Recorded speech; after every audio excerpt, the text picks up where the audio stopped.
On Monday, I had a Zoom call with a new mother in labor. She was in early labor and she wanted support because her waters had broken a few hours before.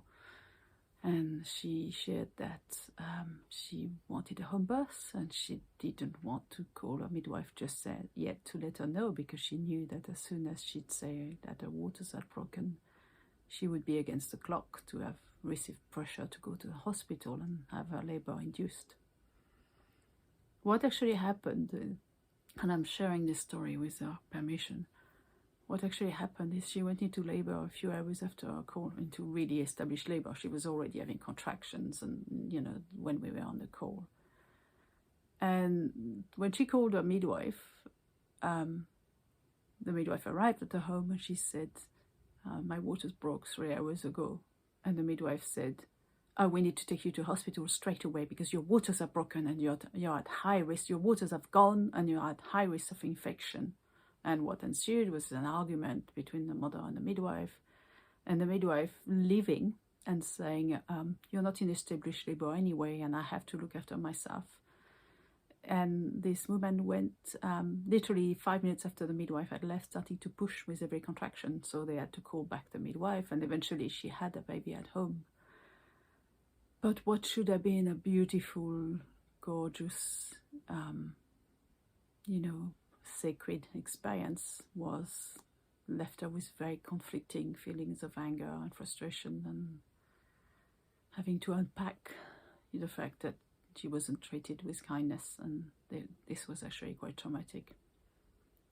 I've seen in my 15 years in this field, I've seen spurious reason being used in labor to transfer from home to hospital, but they were usually always based on something that was slightly outside of the guideline, like temperature being 0.1 of a degree above the upper limit, that kind of stuff. But here there was nothing.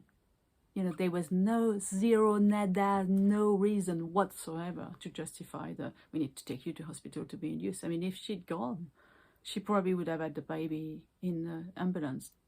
It's like, yeah, I'm just really, really pissed off about this. So I wrote a blog, because I've had stories after stories. I've been supporting 3 families through birth over the last 6 weeks, and remotely, because I'm not practicing in person as a doula anymore. But I can't leave people, people find me through word of mouth and friends, and I can't leave people alone to cope alone with a system that is so traumatic and abusive and coercive.